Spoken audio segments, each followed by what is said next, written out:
बीज तो बिना पेड़ नहीं हो सकता ना, रुख नहीं हो सकता। इसलिए गुरु नानक पातशाह ने सानू गुरु नानक पातशाह ने सानू मूल मंत्र दिता है। जो मूल मंत्र कदों उच्चारण किया पता है?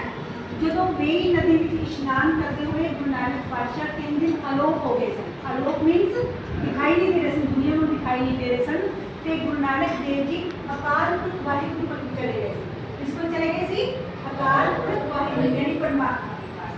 परमात्मा के पास चले गए सी ते उत्थे जाके परमात्मा ने वाहिगुरू ने उन्होंने एक अमृत प्याला दिता। की दिता? अमृत प्याला। अमृत नाल भरिया प्याला। कहते नानक जी इन्हों आप छको ते सारी खलकत यानी सारी दुनिया में छकाओ। पंजाबी समझ आ रही है? ये नहीं समझ आ रही ना? तब सारी खलकत यानी अमृत प्याला लेके गुरु नानक पातशाह उस अकाल पुरख वाहिगुरू को इस दुनिया में फिर वापस आए। 3 दिन तक बेई नदी सुल्तानपुर कुछ है उन्हें मैं दर्शन करके आई थी, मेरा सारा कमी दरबार होके 3 दिन तक अलोप रहना यानी पानी के 3 मिनट में रहे जो खत्म हो जाए ना, उनका दिखाई ना दे या स्विमिंग आंधी हो है ना, कितना कह रहे हैं। 3 दिन तो बाद जो कुछ किसी को नहीं दिखाई देते, सारे गोताखोर बताए गए, सबनों देखा, किससे पता नहीं लगा। गुरु नानक पातशाह किसके पर चले गए? अकाल पुरख वाहिगुरू के कोल चले गए, परमात्मा के कोल चले गए।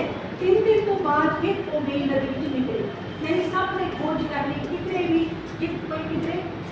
कितने कोई जेकर डूब भी जाए तो अभी डेड बॉडी तो निकलेगी ना, निकलेगी ना, पर कुछ नहीं दिखाई देता। इट मीन्स गुरु नानक पातशाह उस वाहिगुरू के कोल चले गए। उस परमात्मा ने उन्होंने अमृत प्याला दिता। आप छको नानक जी ते सारी खलकत सारी दुनिया में जाके छकाओ। उस तो बाद गुरु नानक पातशाह ने 4 उदासियां की। उदासियां मीन्स 4 महान यात्रावां कीतियां ने। उन्हां यात्रावां के दौरान गुरु नानक पातशाह दुनिया के हर कोने दे कोई देश विदेश सब जगह गए ने कि पैदल यात्रा करते सन, पैदल यात्रा करते सन। तो उस तो बाद गुरु नानक पातशाह ने वो अपन जे स्टोरी शुरू करेंगे तो लंबा हो जाएगा। मैं सिर्फ ये दस दी है कि मूल मंत्र का अर्थ ही है। अज भी तुम देखो भी कदे तुम मौका मिले सुल्तानपुर लोधी जाने का तो उत्थे नदी है, बेई नदी उसमें कहते हैं कि उसके किनारे किनारे से एक ओंकार को लेके गुरु प्रसाद तक लिखा हुआ है। मैं खुद देख के आई, उनको भी लेके आई थी ना। एक ओंकार का मतलब है परमात्मा एक है, गॉड इज वन, परमात्मा एक है, ठीक है। एक ओंकार यानी परमात्मा एक है। सत्य नाम, उसका नाम हमेशा ही सत्य है, सदैव ही सत्य, ऑलवेज सत्य, है ना। एक ओंकार, सत्य नाम, कर्ता पुरख, कर्ता यानी क्रिएटर, बनाने वाला, सारी दुनिया सारी प्रकृति को बनाने वाला कौन है? एक ओंकार यानी परमात्मा, है ना। एक ओंकार परमात्मा एक है। सत्य नाम, उसका नाम सच है। God is one, god is true, Waheguru Waheguru. बोलो god is one, god is true, Waheguru Waheguru. Satnam, उसका नाम हमेशा सच है। कर्ता यानी बनाने वाला, क्रिएटर, वो सारी दुनिया को बनाने वाला है। कोई भी चीज़ ऐसी नहीं है जिसमें उस परमात्मा ने, उस गॉड ने उसको जिसने नाम बुलाई है उसने ना बनाई हो, ठीक है। कर्ता पुरख, पुरख में वो सब दिल समाया हुआ है, सब दिल, कोई कण, कहते हैं जर्रे जर्रे में है झांकी भगवान की, किसी सूझ वाली आँख नहीं पहचानी। कहते रब तेतों वक्त नहीं, देखने वाली आँख नहीं, तेरे पास देखने की आँख नहीं है, इसलिए आप कभी किसी से ईर्ष्या करते हैं, किसी से द्वेष करते हैं, किसी से नफरत करते हैं, किसी से प्यार करते हैं। लेकिन अगर हमें सब में परमात्मा नजर आ जाए तो फिर हम नफरत करें ना, है ना।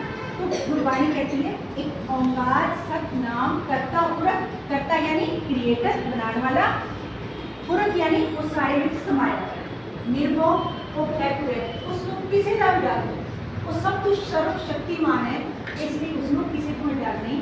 निर्भव, निर्वैर। अच्छा, निर्भव के नाम का कोर्स होता है जेड़ा उस परमात्मा नाल जुड़ जाता है, फिर उसको भी दुनिया में किसी का डर नहीं। जो परमात्मा से जुड़ गया, जिसने सर्वशक्तिमान का सहारा ले लिया, फिर उसको किसी का डर नहीं रह जाता। क्लियर? कर्ता पुरख, निर्भव, निर्वैर, उसका किसी से कोई वैर। फिर अपन कई बार अपने में सवाल उठता है ना भी कोई बंदा इतना गरीब है, इतना दुख पा रहा है, कोई इतना सुखी है, इतना सुख पा रहा है, तो परमात्मा को किसी से वैर नहीं, तो परमात्मा ने ऐसा क्यों किया? सब में ऐसा फर्क, उस परमात्मा ने कोई फर्क नहीं किया। वो हमारे कर्मों के अनुसार हमारा खेल है। हम जैसे जैसे हम पहले जन्मों में कर्म करके आए हैं उसके अकॉर्डिंग सारी कहानी चलती है। उस परमात्मा, वो परमात्मा सबको, अपने माँ बाप होते हैं ना, माता पिता होते हैं, जैसे सब बच्चों से प्यार करते हैं। पर जो बच्चा, आपने नोटिस किया होगा, हर बार अपने माता पिता की मानता है, उस बच्चे से ऑटोमेटिकली ज़्यादा प्यार हो जाता है। जो बच्चा कहने में नहीं है उस पर कभी ना कभी माँ बाप को गुस्सा आता है। पर फिर माँ बाप थोड़ी सी बच्चा गलती फील कर ले और माफ़ी मांग ले तो माँ बाप माफ़ कर देते हैं।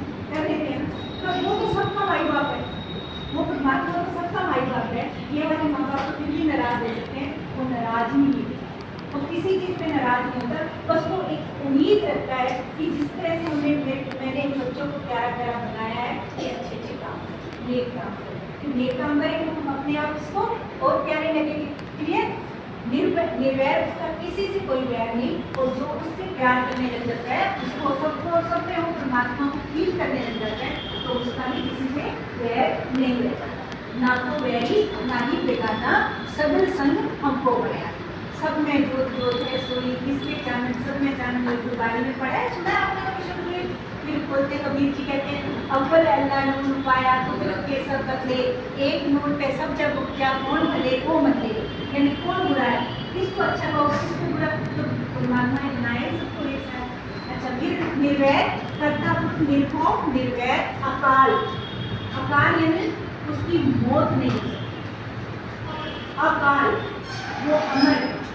अकाल, काल, काल कहते हैं ना मौत, समय, उसका समय का उस पर कोई प्रभाव नहीं, मौत उसको छू नहीं सकती। ठीक है?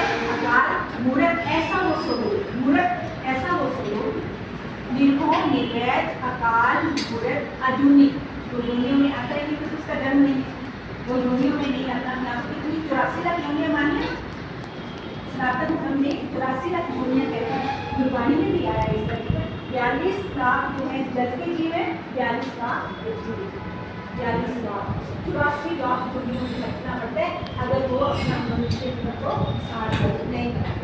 निर्भोग, निर्वैर, अकाल मूर्त, अजूनी, सैभं। सैभं का मतलब होता है स्वयं से प्रकाश, उसको किसी ने पैदा नहीं किया, उसको बनाने वाला वो परमात्मा आप है।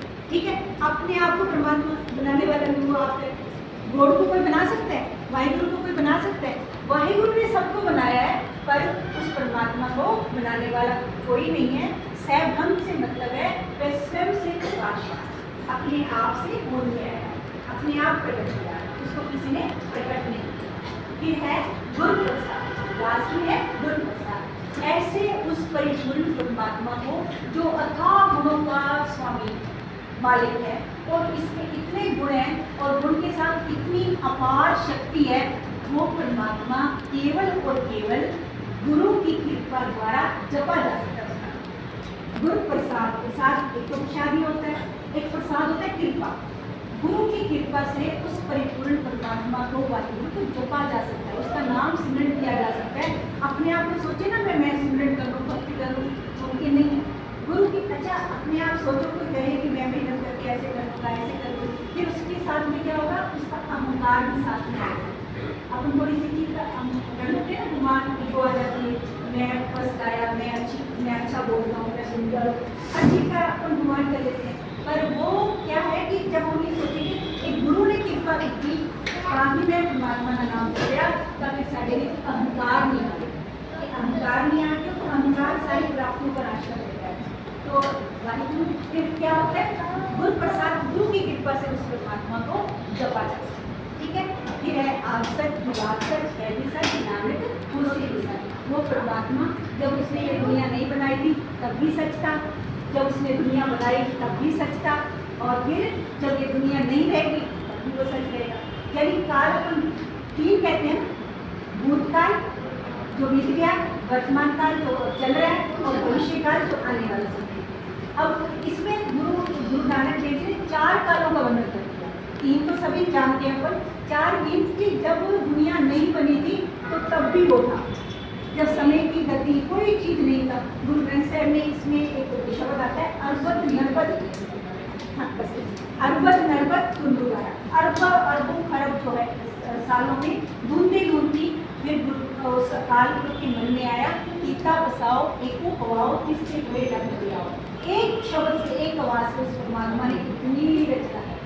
तो ऐसा वो परमात्मा युगों से पहले भी सच स्वरूप था, युग बनाए तब भी सच स्वरूप था, आज वर्तमान में भी सच स्वरूप है और आने वाले समय में भी वो सच स्वरूप है।